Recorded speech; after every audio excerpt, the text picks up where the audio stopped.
Assalamualaikum, magandang araw po sa inyong lahat. Nandito po tayo live na live sa Bangsamoro Information Office para sa isa namang episode ng ating usapang Bangsamoro together with our Cabinet Secretary Maud Aslin Pendatun.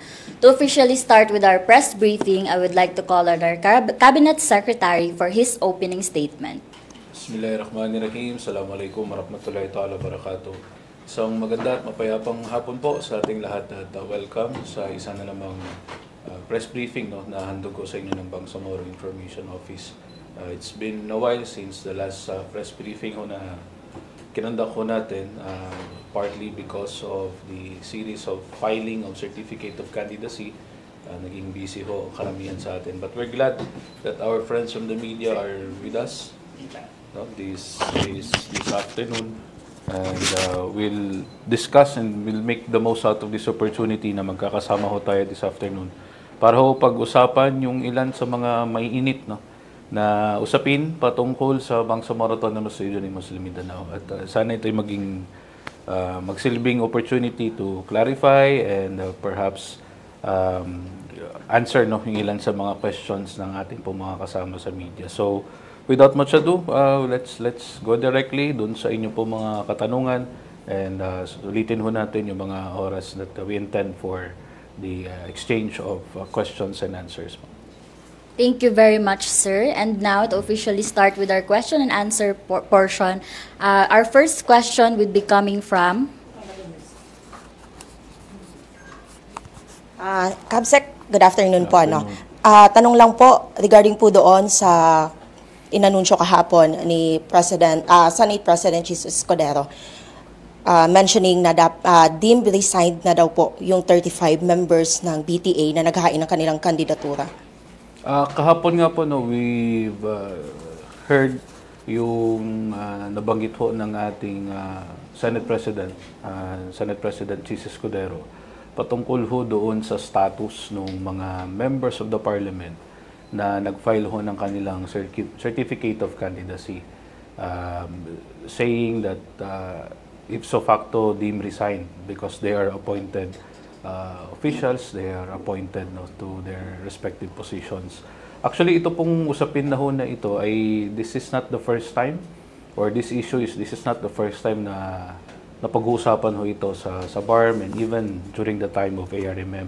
Kung matatandaan ho natin, during the then ARMM, nung 2013 elections, meron ho tayong mga OIC officials appointed by President Aquino nung starting 2012.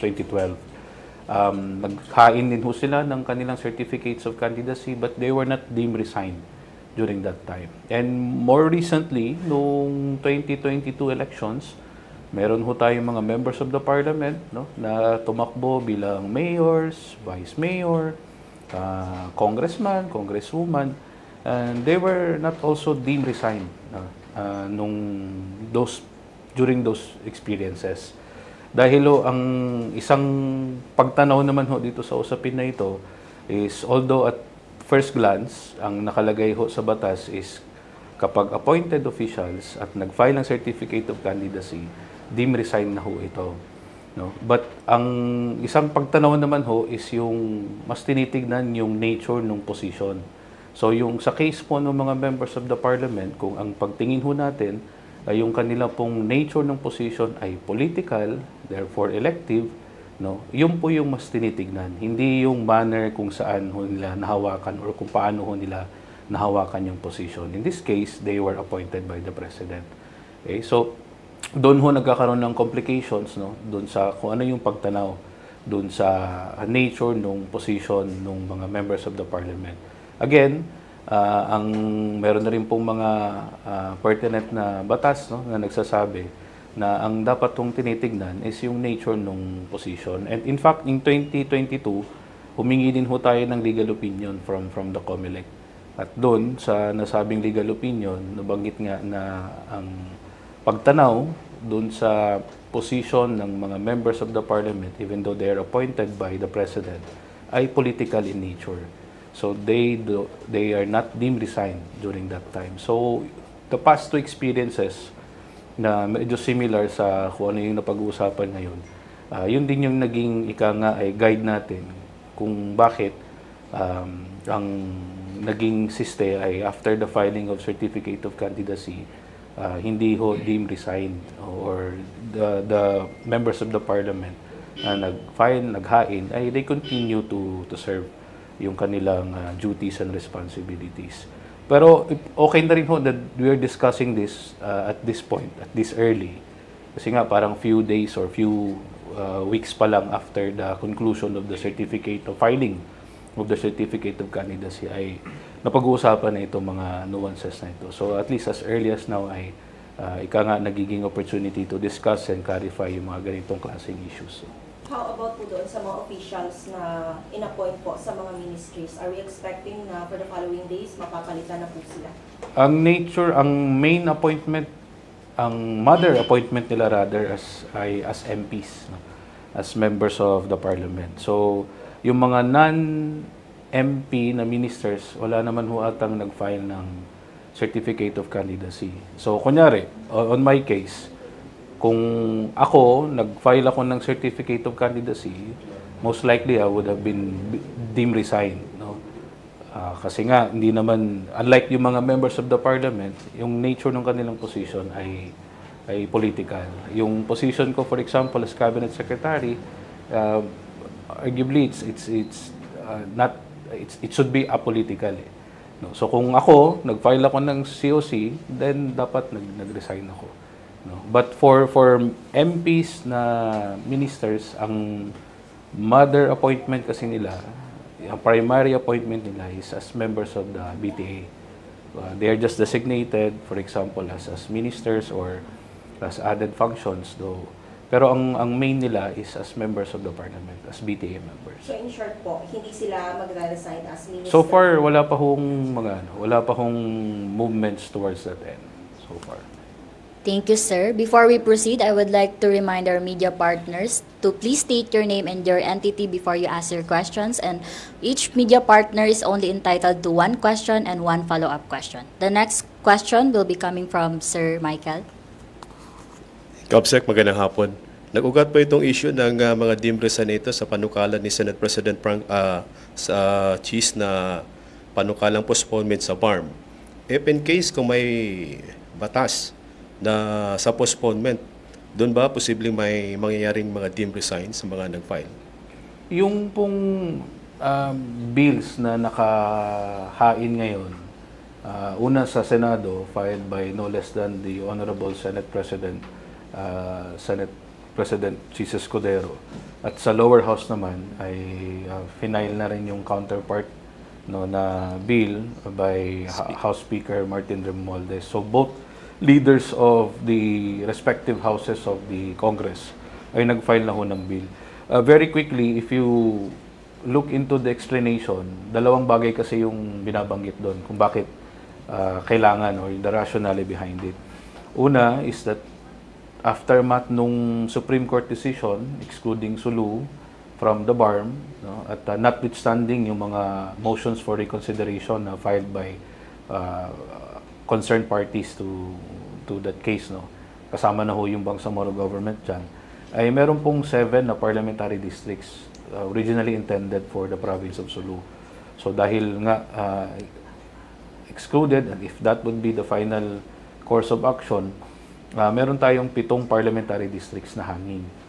So wala pa pong reappropriation, hindi pa po nilipat o hindi pa po tinanggal ito papunta sa ibang mga districts or ibang mga areas of the BARM. So essentially hanging po ito. Pangalawang reason naman ho na sinight is yung status ng 8 municipalities in the special geographic areas. Dahil they are not constituted to a province, they are not attached to any province. Maliban ho dyan, they don't have a congressional district to speak of. So in other words, pag sa darating ho na eleksyon, makakaboto ho sila, no, except for governor, vice governor, members ng sangguniang panglalawigan. At hindi rin ho sila makakaboto ng kanilang representative sa Kongreso, sa House of Representatives. So yung dalawang dahilan na yon, yung ilan sa mga sinasabing dahilan kung bakit ine-explore ngayon yung pag-reschedule ng election. Yung 7 parliamentary districts, ang dapat kong gumawa niyan is the members of the parliament, the BTA. Pero yung usapin patungkol sa province at patungkol sa congressional district, labas na ho yan sa powers ng Bangsamoro Parliament. So, in other words, it's the only Congress can do that. No? Kaya ho, siguro, yun yung isa sa mga dahilan din kung bakit in-explore ngayon yung idea of rescheduling the elections from May 2025 to May 2026. No? Yun yung the intent behind the rescheduling. So, balikan natin yung tanong na patungkol dun sa mga deemed resigned or ang mas tinitignan ko siguro doon dapat is yung sa Section 2 nung proposed bills kasi nakalagay doon that the President will appoint new members of the Parliament. So, although nabanggit na rin in the committee hearings yung ilan sa mga observation patungkol dito, but sa usapin na yan, mas yun ata yung related. No?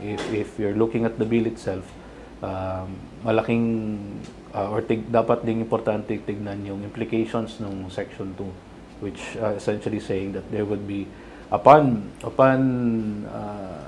the passage of that bill into law, ay deem expired yung appointments and that there would be new appointments issued by the President. Yun yung current version sa ngayon. But of course, may mga committee hearings at may plenary debates pa ho yan. So we don't know yet kung ano yung magiging final na itsura ho nito. At we don't know yet kung ito ay, kung kailan may papasa or kung may papasa man ito in due time. Sa postponement, Kamsek, si Chief Minister Morad ay isinumiti kay Senate President yung kanilang resolution ng MHLF na tutol sa panukalang election postponement. Pero ibang mga UBJP mayors parang pabor sa postponement. In the reaction po. Si Chief Minister kasi he is wearing multiple hats. He is not just the Chief Minister of the BARM, as mentioned, he is also the Chairman of the Moro Islamic Liberation Front. No, at iba pa pong mga hats no na ginagampanan ng ating pong Chief Minister. Sa part po ng Bangsamoro government, in the event po na ma-reschedule yung election, so we will use yung extended time to continue our preparations and perhaps to address yung mga legal vacuums na nabanggit po natin kanina. No? At kung matuloy din naman ho yung election as scheduled next year, then we'll continue with our preparations. And in fact, we have been preparing for it for quite some time now. So in other words, on the part of the Bangsamoro government, kung next year yung election, we continue. If next, or kung move siya into another year, then we'll make use of that time to address kung ano yung mga dapat na gaps na dapat natin ayusin. But we leave it to the sound discretion and wisdom of our senators, our representatives in the lower house of Congress to decide on this. In any eventuality, handa ho tayo kung ano po yung magiging final schedule ng ating pong historically first parliamentary elections here in the BARM. Yes, ma'am. The next question. Hi, good afternoon. What is your take on that statement of Senator Chis Escudero? Do you believe it was unfounded and purposely brought out just to justify, so to speak, the pushing for the resetting of the 2025 election? I think it was done in good faith. No? In good faith in the sense that it gives you a signal that everybody is really concerned and focused in ensuring na magkakaroon ho tayo ng peaceful, malawakan at saka honest na election at credible election at that. So kaya siguro I think it was brought up kasi part yun nung pag-i-ensure na lahat ng mga nuances, yung mga nitty-gritty, lahat ng mga issues na probably ay mag-crop up in the future ay as early as now ay tinitingnan na. So ang sense ho natin doon is it was done in good faith just to trash out yung mga issues na baka later on ay maging problema pa natin. So at least as early as now, it is being discussed. But how about sa statement niya na it's against the Constitution? I think the statement was made in relation to the provisions of the electoral code. Yes. No? Meron naman pong ongoing na challenge, no, na before the Supreme Court in relation to the electoral code. Hindi nga lang ho yun. Actually, even yung pagkakaroon ng anti-political dynasty provision, no, kung saan in the Bangsamoro Parliament or in the Bangsamoro Autonomous Region in Muslim Mindanao, bawal ho na within fourth level of consanguinity and affinity na within the same party, nominees ho sila. So for example, magtito or magpinsan, bawal na kay party A nandun in the same list. So yun yung isa sa mga anti-political dynasty provision na inintroduce natin. Liban ho dyan, meron pa pong yung pag-require na at least 30% ng membership ng party o nominees nila ay dapat women. No? Yung mga innovative provisions, no, na sa tingin ho natin ay nilagay natin to test din, no, yung autonomy that was given to us. These are being challenged na sa Supreme. May pending na case sa Supreme Court challenging the constitutionality. So, yung nabanggit ho ni SP Cheese, again, these are part of, no, yung mga completed staff work, part ng legal research na kumbaga as early as now, we discuss ano yung mga possible na issues kasi everybody's on the same page naman eh. Bangsamoro government, national government, na gusto natin na yung magiging kauna-unahang parliamentary elections ng BARM ay maging peaceful, no, maging credible at mataas yung level ng participation at hopefully yung voters turnout ay mataas during that time. So, wala naman hong disagreement pagdating ho doon. Last question. You mentioned, Kabsec, that the Chief Minister is wearing a lot of hats. Okay. Medyo contradicting kasi prior to right after the Senate hearing, of course, yung Central Committee has issued a statement, a resolution, actually. So ano ba yung stand ng BARM government? Is it pro-resetting or pro-pushing for the BARM election? Yung Bangsamoro government, we are ready for any scenario. Kung ang election man po ay next year, we'll push through schedule, then we just continue with our preparations. We've been preparing for it for quite some time na rin eh. Kung ma-reschedule naman ho siya, instead na 2025 to 2026, then we use that time to address yung mga legal vacuums na nabanggit natin kanina. So for example, of course, notwithstanding the result of the motions for reconsiderations na file, kung kailangan talagang i-appropriate na yung 7 parliamentary districts, then we use that extended time to do so. Kasi hindi ho madali ho yung pagdagdag ng parliamentary districts. For example, in Cotabato City, meron ho tayong 2 parliamentary districts. So kung madadagdag tayo ng isa, kailangan natin i-carve out yung certain barangays, certain population, kay District 1, kay District 2, para makapag-create tayo ng another district. At alam naman ho natin yung naging masalimuot, mahabang diskusyon at emotional at times, no, yung ng mga members of the parliament natin pagdating ho doon sa usapin ng redistricting. And it took them more than 1 year also, kundi ako nagkakamali, no, from the day that it was submitted to the day it was passed, it took more than 1 year. But I think hindi naman ho kakailanganin ng more than 1 year again to do that dahil hindi naman we're not starting from scratch or we're not starting from zero. Our next question will be coming from Sir Nigel. Opo, Kabsec, anong move niyo ngayon? Dahil laman ng mga manifesto ng mga mayors ng Maguindanao Sur at Norte, yung SGA, pagbuo ng probinsya, ano yung ginagawa ng BARM para mas mapadali?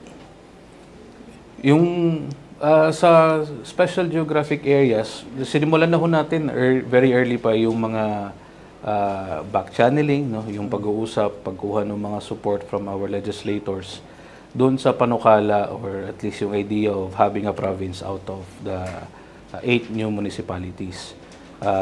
At saka yung pagkakaroon na rin ng kanilang representative, no? Sa ating pong lower house.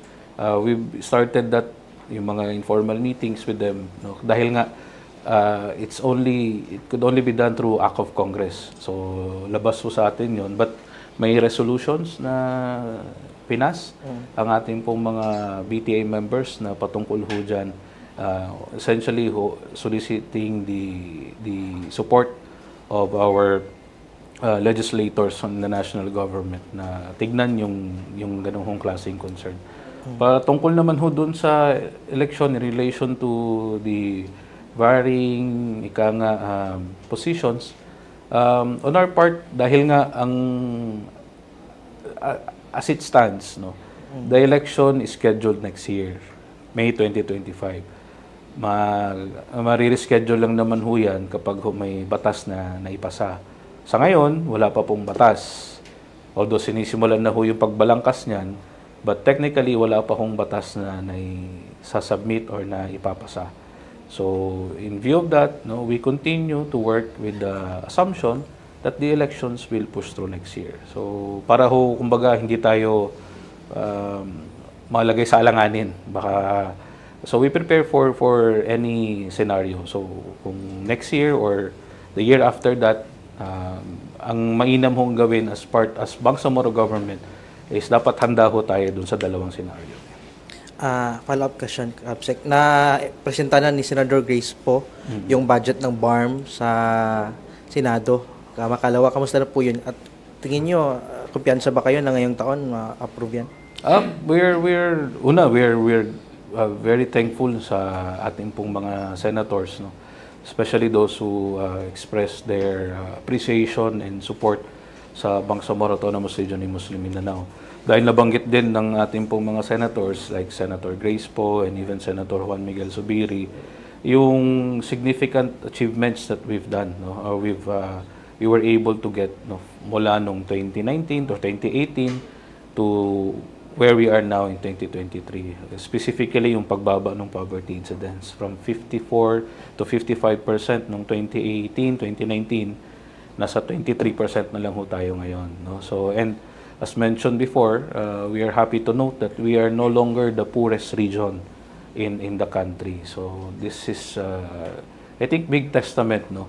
At in a way parang vindication na rin sa ating po mga senators kasi sila yung nagbalangkas ng BOL, sila yung mahaba rin yung naging debate diyan. So at least yung mga pinagpaguran, pinagpuyatan during the BOL hearings ay sulit din kasi nga nagbunga naman ng resulta, no? May magandang resulta naman na dulot ito. Yun na nga yung usapin ng pagbaba ng poverty incidence. So alhamdulillah dahil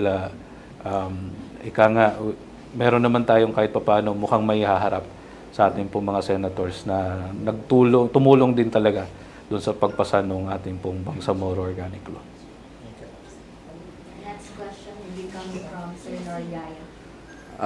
Assalamualaikum, Kabsec. Kamakailan nagpatawag ho ng press conference ang samahan ng mga non-government organization, civil society organization, ito hong LBO. At muling hinihingi na magkaroon uli ng 3 years extension sa BTA. And then si Malhaj Murad Ibrahim naman, may sinumiti kay Chis Escudero at 1 year yung kanyang laman ng kanyang isinumiti. At ito naman mga mayors, sabi nga kanina ni Mike, hinihiling nila yung 3 years din. Ang sabi nung nasa kabila, baka nagkawatak-watak na daw yung mga magkakampi sa BARM government. Anong reaction ho ng spokesman dito? It only shows na pagdating ho dito sa usapin na to, mix ho talaga yung reactions. Meron pong mga sang-ayon dun sa panukalang i-reschedule siya sa 1 taon. Meron naman ho nagsasabing kung i-reschedule niya, bakit 1 taon? Ba't di na lang gawing 3 taon para sabay doon sa next na schedule ng national elections? Dahil nga, yung iba nire-raise din yung provisions sa batas na dapat synchronize, no, sabay yung elections sa ating pong bansa. So parang yung iba tingin nila alanganin pag 1 taon. Yung iba naman sinasabi, wag na tayo mag-extend. Mag-election na tayo dahil pwede naman at pwede kaya naman. So lahat naman yan part ng demokrasya. Kahit naman po for example, within the same party, nagkakaiba for example ng opinion pagdating sa usapin namin. Kahit nga ako sa pamilya. Kahit nga ako kami mag-asawa, magkaiba kami ng opinion. Pero hindi ko na sabihin kung ano yung opinion ng asawa ko at ako. Pero magkaiba patungkol ho dyan sa usapin na yan. So, it's part of, and hopefully, ang gusto lang ho natin, yung exchange ng ideas out of these different positions ay maging healthy, in such a way na maungkat natin kung ano yung mas makakabuti sa karamihan. Sa kaliwat ka ng mainit na issue na ito dito sa BARM, hindi ba apektado yung trabaho, yung serbisyo ng mga opisyal ng BARM government? Yung Bangsamoro government, as a government, dapat kahit naman ano yung maging talk of the town, kung ano yung mga nagiging issue patungkol sa BARM, dapat focus pa rin doon sa delivery ng services. So regardless of kung yan man ay ma-extend or tuloy ang election, yung mga nasa Bangsamoro government, wala hong choice kundi dapat tuloy-tuloy yung pag-render ng services. So for the employees, government employees, career, at pati po yung mga contracts of service natin, mga job orders natin, ang panawagan natin is pakinggan mga ito, but dapat hindi makaapekto sa ating pong trabaho. At kung ano yung nakalagay sa ating kontrata, kung ano po yung sinumpaan natin na tungkulin, yun po yung dapat nating pagbigyan ng focus.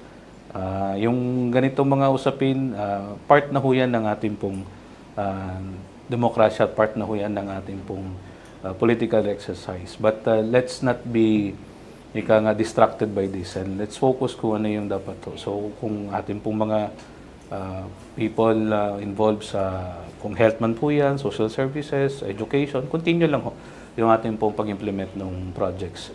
In fact, ngayon, ongoing yung deliberations nung budget, nasa plenary, nasa committee hearing ngayon. Hindi ko lang alam kung anong ministry ang nakasalang ngayon, but bilang patunay yan, continuing yung budget deliberation natin sa Bangsamoro Autonomous Region, Muslim Mindanao. Our next question will be coming from Daisy Mamon. Magandang hapon po, Kabsec. Yun dapat yung tanong ko kasi nga ongoing. Yung ilang mga ministries na po ang approved na. Ang last na, alam na yun sa MOH last night. Opo. If ever po, this would be the last. Oo. Halimbawa ko kung hindi po talaga mapagbibigyan yung kahilingan excuse me, na maiurong yung kauna-unahang parliamentary election sa BARM, yun mag-iiwanan na ito, kumbaga, just, ba siya, tatama, sasakto lang siya sa susunod na regular government na po. Etong mga ina-approve ngayon ng BTA po. Yung status niya sa ngayon, yung ating pong budget nasa committee hearings. So, dadaan pa po sa plenary yan, but ang target is that before third week of December ay matapos na at ready na yung budget for next year. In any case, yung proposals ng various ministries, offices of the BARM, lahat naman po yan nakaangkla doon sa 12-point priority agenda at yung ating overall moral governance agenda na sinimulan na natin since 2019. Mula nung nagsimula yung transition period. At malaking patunay din naman yung effectivity niyan doon sa mga indicators such as yung pagbaba ng poverty incidence. So tiwala tayo na kung ano man yung magiging final na latag ng ating pong budget for next year, this will be more than enough. And this will be sufficient dun sa pag-continue ng programs, activities, and projects for the Bangsamoro people dito sa BARM. Tiwala tayo na yan po ay would withstand yung mga challenges that will bring next year, inshallah. Okay, our next question will be coming from Sir Dan Caliguan. Yes, maraming salamat po. Kamakailan, Kabsec, naging laman ng social media ang samot-saring reaksyon sa nangyaring bakbakan o sagupahan sa dalawang grupo dito sa may North Cotabato po. Ano po yung action ng BARM government po dito? Yung Bangsamoro government instructed yung mga pertinent ministries, yung offices natin to look into it and to come up with a report patungkol dun sa unfortunate na incident. Liban dyan, yung ating pong mga partners din in the security sector and even yung mechanisms of the peace process ay all involved doon sa pag-resolve nung problema na yun, no. But we're hopeful, no, that through the intervention ng ating pong mga leaders and also with the cooperation of the local government units, we can put into rest, no, yung quite complex na issue at hand, because it involves land, it involves apparently medyo mahaba-habang na rin history, no. So the directive is to look into it, no, and una i-address din muna yung immediate concerns ng mga civilians na affected. And after that, we look into the more permanent na arrangement that would hopefully mitigate and eventually resolve yung conflict between the two groups na nabanggit mo.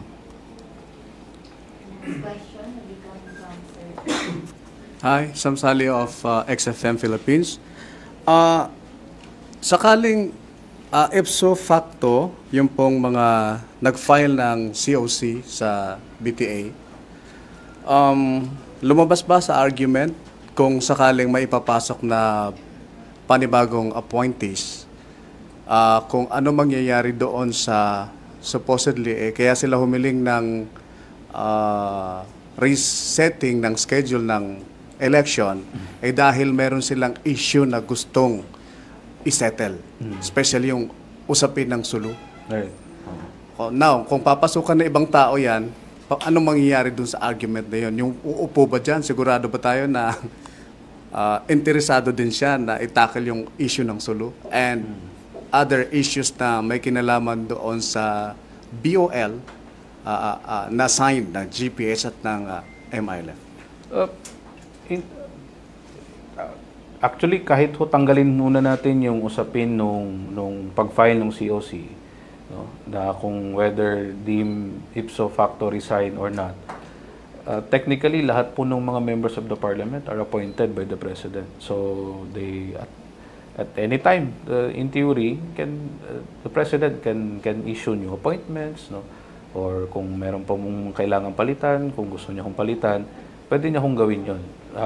Pagdating naman ho dun sa in relation sa reason, primarily focus on the 7 parliamentary districts ng Sulu, yan naman po ay within the powers of the parliament. So regardless of the composition, kung yung current na ngayon or kung meron pa pong magiging changes ho dyan, we don't know yet, pwede po nilang balangkasin yun na as one parliament.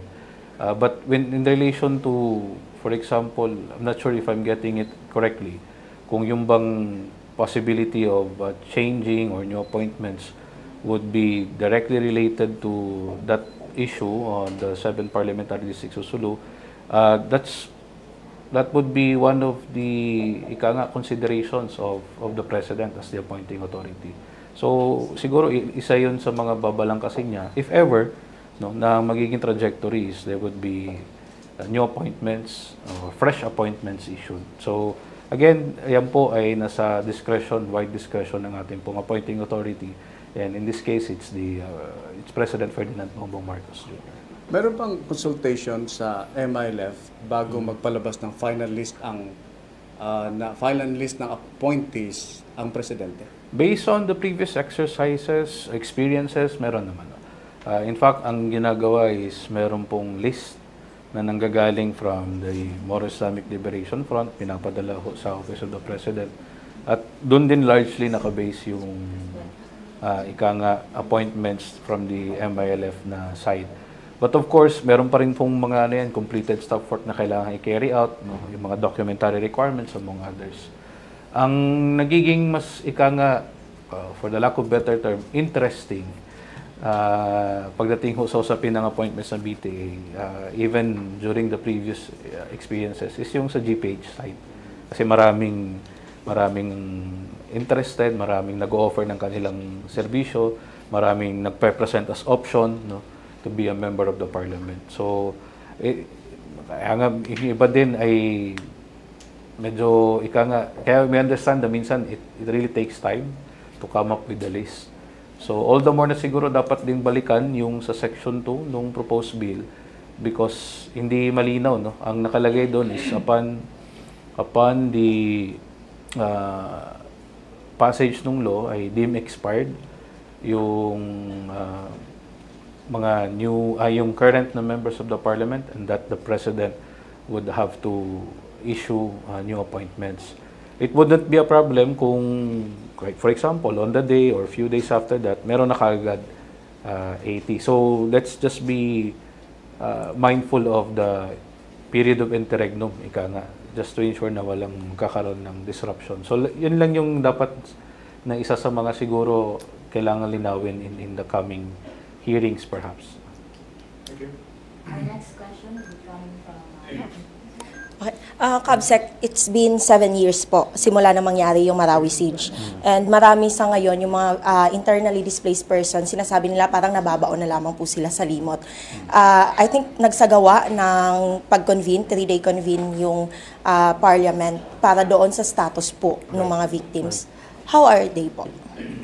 Yung Marawi rehabilitation, for one, in the Bangsamoro government, meron tayong program na specific for our efforts in helping our Maranao brothers and sisters to recover and from the unfortunate yung Marawi siege. Every year, meron pong allocation yan at meron po tayong special program galing ho sa ating pong Chief Minister na nakafocus ho dyan. Liban ho, ay meron din po yung national government na kanilang efforts in rehabilitating Marawi, and recently ay on compensating yung ating po mga victims dun sa kanilang mga properties at iba pang mga ay damages or injustices committed against them. But 7 years since then, we still hear yung mga demands and yung issues concerned. So it only speaks about the very complex na issue at hand. But in the case of the Bangsamoro government, rest assured ho that we will continue to help yung ating pong mga Maranao brothers and sisters through the MRP at iba pa pong mga activities ng ating pong ministries, offices, and agencies in the BARM. Isa din ho yan sa babalangkasin na budget ng OCM. First week of December ang schedule sa Office of the Chief Minister, yung Marawi Rehabilitation Program natin. So there, we will see kung how much we have done, at ano pa yung dapat po nating tutukan to ensure that mapabilis yung pagbangon ng Marawi from the Marawi siege that happened several years back. Sir, last question na lang from my end po. Would you wish to comment po doon sa nangyari pong pag-hold doon sa 37 Chinese nationals kahapon po doon sa KCC? And sa tingin po ninyo, how it will affect doon sa economic development po natin sa BARM, yung mga foreign nationals po na na-involve sa mga ganong mga pangyayari? Thank you. To be honest, hindi ako masyadong familiar doon sa issue KCC dito sa atin. I cannot speak, but perhaps the local government unit, tiwala ho tayo that yung ating pong city mayor ay on top of the situation, and he has been looking into this issue. Ako pag nababanggit yung KCC, na-excite ako kasi nga, diba? Well, apart from having it's a big signal really of development in the BARM, specifically here in Cotabato City. At least hindi na ho tayo dadayo sa iba pang mga syudad for such leisure, such activities na na-offer sa mga ganong klaseng malls. next question will be coming from Mamolense Post. Good afternoon, Kabsec. Currently, meron po tayong narinig na may mga motion for reconsideration na ibalik ang Sulu sa teritoryo ng BARM. Can we have an update? Kung meron po ba kayong update, kung ano na ang status nito ngayon? Kasi even the Chief Minister has signified na gusto nila talagang maibalik ang lalawigan ng Sulu sa teritoryo ng BARM. Ano na po ang update? Gaano kadami ang nag-file ng motion for reconsideration? To the best of my knowledge, ang alam ko pong nag-file ng motions for reconsideration, una yung ating pong Office of the Solicitor General, because they are directly party to the case. Sila Attorney Algamar Latif and Mr. Pendato de Simban, dahil sila din po ay party to the case as intervenor, And then yung Bangsamoro government ay nag-file din ho ng request for partial reconsideration at saka yung request din ho to intervene post decision. At meron din hong at least 2 members of the parliament, no, si MP Don Loong at si Deputy Speaker MP Attorney Liza Alamia. So sila ay nag-file din nung motion for reconsideration. Essentially, urging the Supreme Court to reconsider yung decision, no, na excluding Sulu from the Bangsamoro Autonomous Region in Muslim Mindanao. Ito naman yung pag-file ng ating pong MR, alinsunod ho yan doon sa directive ng ating pong Chief Minister to explore all options, no, na ma-preserve natin kung ano yung nakalagay sa peace agreement, sa comprehensive agreement on the Bangsamoro, and even yung iba pa pong mga peace accords that we have, kung saan yung Suluho talaga ay part and parcel of the Bangsamoro. So, sa ngayon, nakahain na ho yan. Wala pa naman ho tayong naririnig na any significant developments patungkol dyan. But we're hoping and we're hopeful na ma-actionan ho ito as soon as possible. No? Just to have a final, no, course of action pagdating ho dito. Although this is immediately executory, yung ating pong mga party to the cases ay in-explore pa rin yung legal remedy na mag-file ho ng motion for reconsideration. Thank you po. At this point, we will entertain our last question coming from Sir Abs Abang. Kabul pa. Pantapos. Buti na lang. Kabul pa. Assalamualaikum, sir. Salamat. Totoo ba, sir, na hanggat nasa appointees transitional government itong BARM, hindi ba naririnig yung boses ng mamamayan ng Bangsamoro? Any reaction po sa BARM government po? Naririnig naman yung concerns ng ating po mga kababayan through series of mechanisms, no, being offered and being practiced by the BTA and the Bangsamoro government. So for example, pagdating ho sa pagpasa ng batas, pumupunta ho yan, nagkakaroon ho ng public consultation, pumupunta ho sa ating mga concerned na mga communities, no, para ho essentially marinig yung kanilang boses. And anyone can submit position papers, no? Anyone also through meron ho tayo sa Office of the Chief Minister yung tinatawag na CMACS, Community Monitoring and Actionable Concerns Tracking System, kung saan kahit sino ho pwedeng mag-sumite ng kanilang suggestions, reklamo, or anuman patungkol ho sa Bangsamoro government. So at least doon masishape ho yung polisiya ng Bangsamoro government. I think yung observation na ganon, it's more on the quote-unquote legitimacy, or yung kumbaga kung iba yung mandato, kung yung mga umuupo ay elected officials. So yun yung mas premise nung ganong klaseng observation. Pagdating naman dun sa yung concerns, kung na-factor in ho ba lahat, we have enough mechanisms in the Bangsamoro Parliament, in the Bangsamoro government, to ensure na we have opportunities for our constituents to be heard, and to be listened to, and to be taken care of. Alright, at dyan po nagtatapos ang ating question and answer forum for this episode of our Usapang Bangsamoro. Before we officially end, I would like to request our Cabinet Secretary for a short closing statement. Again, maraming salamat po sa ating mga kaibigan sa media at sa lahat ng ating po mga taga-subaybay through our live streaming platforms, no, for tuning in and for making out of the most this opportunity na makapagbahagi ho ng mga updates patungkol ho sa mga maiinit na usapin dito ho sa Bangsamoro Autonomous Region in Muslim Mindanao. On the part of the Bangsamoro government, following the directive of Chief Minister Ahod Alhaj Murad Ibrahim, we continue, no, yung ating pong serbisyo, despite of all of the issues surrounding right now, is we continue to serve, no, with pure hearts and sincere intentions. And again, in relation to the schedule of the election, kung ito man po ay next year or the year after that, the Bangsamoro government is ready and would be ready for in any scenario. So, nandito na lamang po again. Wabillahi taufiq wal hidayah. Assalamualaikum warahmatullahi ta'ala wabarakatuh.